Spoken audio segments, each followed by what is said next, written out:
Welcome back, astronauts. Today was a massive Q&A with the developers of Starfield, and they answered tons of questions, including details on buying property in cities in Starfield, how many companions you can have in the game. They also talk about the jail and prison system, smuggling contraband, being a double agent, and so much more. There was tons of details revealed in this official Q&A. I'm going to go over them all right now. But first, yes, I have some very exciting news. Starfield has officially gone gold, and we now have the official dates for preloading the game, which is August 17th for the Xbox X and S and Windows PC, and then August 30th for Steam. So post in the comments down below, which platform will you be playing Starfield on? And now let's jump over to that Starfield Q&A that took place today with developers Will Shen and Emil Pagliarillo. So astronauts, let's jump into the video right now. And the first question in the developer Q&A was this one right here that asks, can we buy houses or property in the main cities? And this is what developer Will Shen said about this. He said, yep, there's housing in different cities that the player can get. Some you have to purchase, and some are rewards for specific quests. And then Emil said the following, sure can. You can purchase a dwelling in all the major cities in the game, and there's at least one that you can get specifically for completing something. So definitely a tease there about a certain dwelling in the game. Now, the next question concerns companions, and this was the question, how many companions total will we be able to recruit? A question that we've all been asking, and we finally have the answer. Will said there are over 20 named characters who can join your crew, and then Emil said over 20 total, and we really focused on the members of a constellation, what Will said. And then they go on to say the following, 4 of them are from Constellation and have the most story and interaction with the player. But all of the named characters have their own backgrounds and can follow you around and carry your stuff. And then Emil said, when we first began Starfield pre-production, we looked back at our previous games and realized how popular and effective the companions were. So they were a big priority for us, and we really wanted to tie them directly to the main quest. There are some really big moments with them specifically. I should also mention that our companion voice cast is amazing. We haven't released the list yet, but you can be sure there are a lot of talented actors bringing those characters to life. Same for Constellation in general. So I can't wait to find out who those voice actors are. Now, I've got to talk about Mechs as well. So this question was asked, what is the history of the Mechs? And then Emil responded and said, ooh, the Mechs, good one. So we showed this a bit in one of the animated shorts. The Mechs are leftovers from the Colony Wars. Note, it's Colony War and not Colony War singular. Both sides, United Colonies and Freestar Collective, had Mechs, but the Freestar Collective really mastered them. The United Colonies had Mechs too, but they also relied on the controlled alien beasts from their Xeno Warfare division. He then goes on to say, both of those were outlawed with the armistice that ended the Colony War. I'm not saying there's an old mech battleground in the game, I'm typing it, wink. So I don't know if that's a tease about this old mech battleground. Will you be able to go to that mech battleground and perhaps revive one of these old mechs and use it? That has yet to be seen. And now we've got to talk about the gel system in the game, because yes, the game will have a gel system in it. This was asked by the community, will there be a gel system if we committed crimes? And this is what Will said. He said, yes, you can elect to go to jail or pay a fine when you're arrested or even resist arrest and try to escape. And then This is what Emil said. Yep, the settled systems is more like Skyrim than Fallout 4's Commonwealth in that regard. You bunch of criminals. There's civilization, there's government, and there are laws. And in a couple cases, we actually explore the themes of crime and punishment in our futuristic universe. So that's really cool to hear that they have this system in place. Now we got to talk about smuggling, which indeed is a crime in itself. And this is what the community asked. They said, how will the smuggling cargo system work?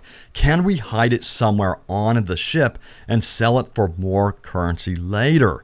And then this is what Will said. Certain items are considered contraband and you'll need to smuggle them past security ships that are in orbit of major settlements. And this is what Emil said about this. There are specific items that are considered contraband, meaning they are pretty much illegal everywhere. And yes, you can hide them using special ship modules you can purchase, so don't get caught with those harvested organs.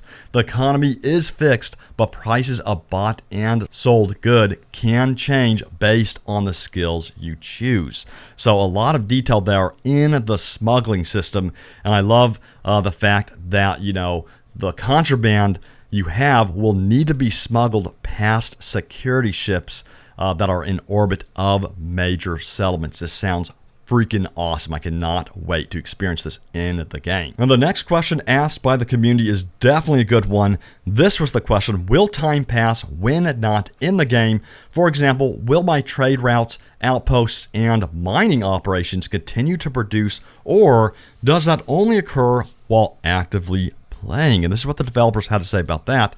The sim only runs when you're actively playing.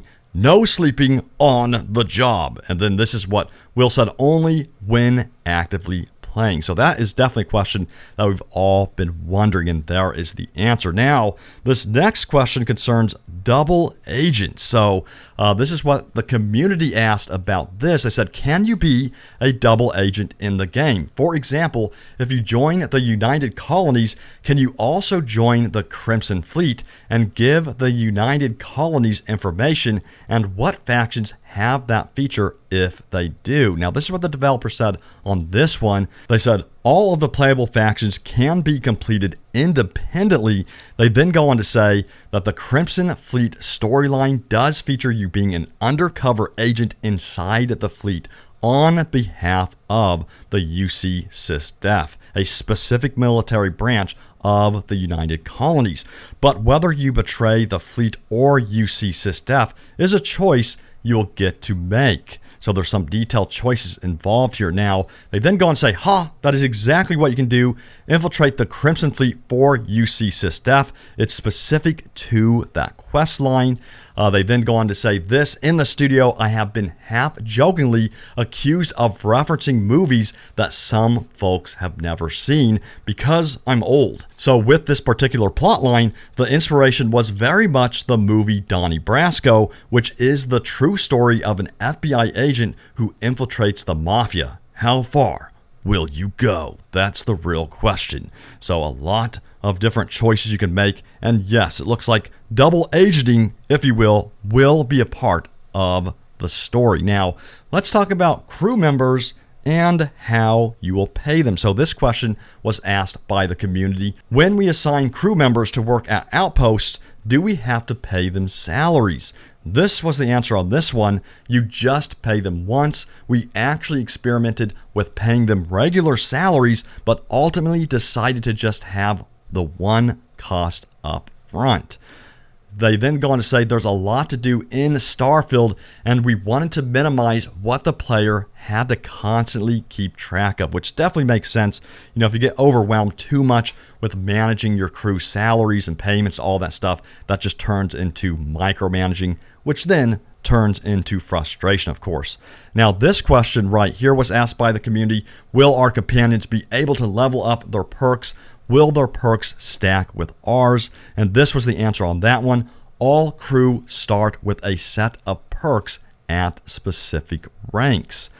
So you might meet a character that's especially good at rifles and you hire them to watch your back, or you might meet an astrodynamics expert that will increase your grav jump range when assigned to your ship. Emil goes on to say they don't level up, but they come at different ranks depending on the companion. Well, we call them skills in Starfield, and they do stack with yours when relevant. Some are there for flavor to highlight the companion's backgrounds and interests, but you'll really feel the benefit of the ship and combat related ones, getting a boost to your shields or seeing your companion laying down fire with a weapon they're proficient in are pretty sweet moments. So that is freaking awesome to hear that the companion system is going to be that detailed. Now, let's talk about this one that was asked by the community. If we get this kid stuff trait, will our parents be generated based on our character's look, or are there standard parents put in place? What benefits might there be? A good question indeed. And this was the answer from Will. He said, our programmers on our new face tech were excited to make a function that could try to match your custom face and then create the two parents. So they are based on what your character looks like, although the specific math involved is a bit beyond me. We had similar tech in our previous games. And then Emil says, yes, totally.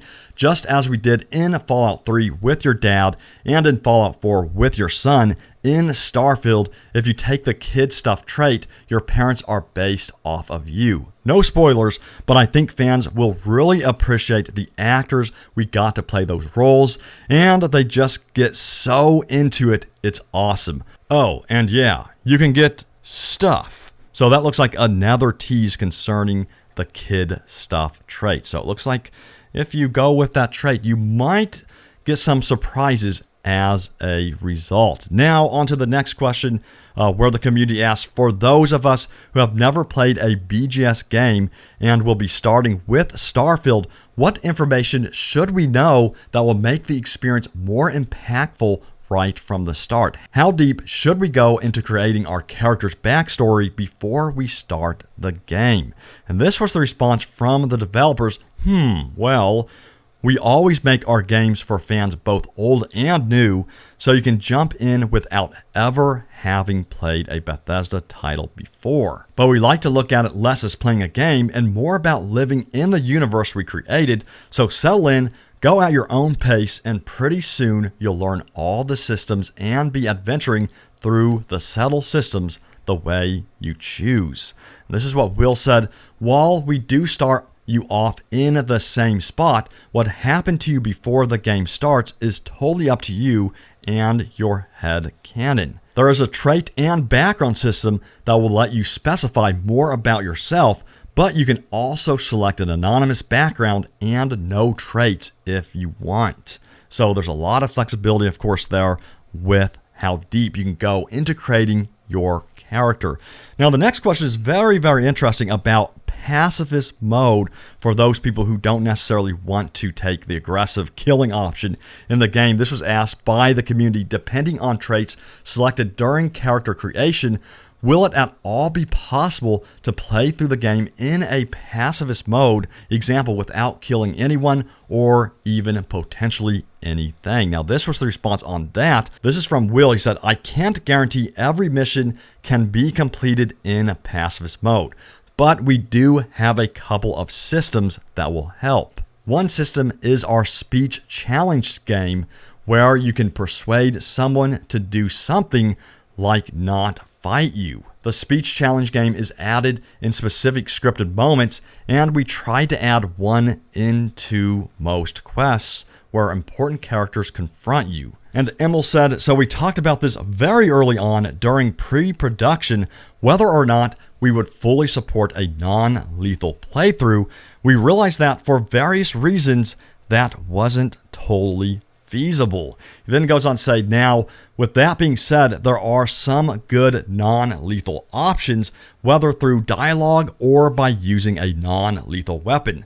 Those can be used in certain situations, honestly a lot of situations, though I couldn't comfortably say you can complete the entire game without any killing whatsoever. The settle systems is mostly civilized, but it can be a dangerous place if you're going off the beaten path, and you're absolutely going off the beaten path.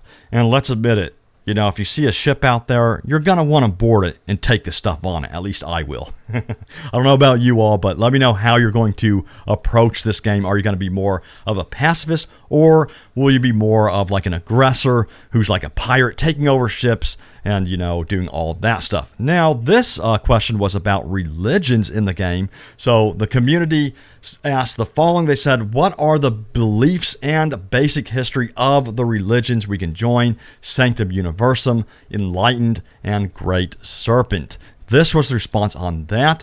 Existing in real life religions are part of the Starfield universe, with folks of all religions and denominations out there, but we don't really focus on them. Instead, we highlight 3 new ones specific to the game.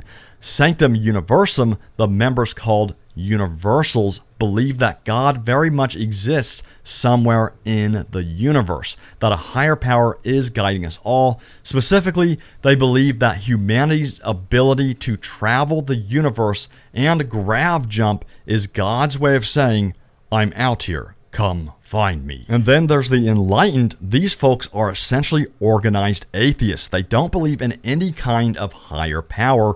Rather, they teach that human beings have to take care of each other, and they practice what they preach through various community outreach programs. House Verum, oh boy. So in the game, you're not really sure what the complete truth is, but the gossip among the guards is this: a colony ship sets off for a new world, making grav jumps along the way. After one of the grav jumps, one of the passengers claims he spent that time commuting with a celestial entity known as the Great Serpent. What was a few seconds for everyone else was much longer for him, and he brought back a mandate, which is basically get on board or be devoured when the Great Serpent encircles the universe. And then finally it says, is it true? I ain't saying. So in the game, you sometimes face off against House Varan Zealots as an enemy group, and that's their motivation. I recently got the House Varan logo tattooed on my wrist, so yeah, I dig them. So yeah, post in the comments, what religion will you be gravitating towards in Starfield? Post that in the comments, and then also post what your favorite part was from the Q&A today. So much stuff to go over. Hopefully I read that all correctly. There was a lot of stuff to go over and read there from the developers, but a huge thanks to the developers for taking the time to respond to the community and answer those questions. We got a lot of new goodies to really think about and go over today, because I'm probably going to be making a lot more videos on what we discovered today as we count down to Starfield's release, which of course early access is on September 1st, and then the actual release on September 6th. So I will see you again in the next video, astronauts. Hit that like button if you enjoyed the video. If you are new here, hit that subscribe button, and I'll see you later. Take it easy, and see you later.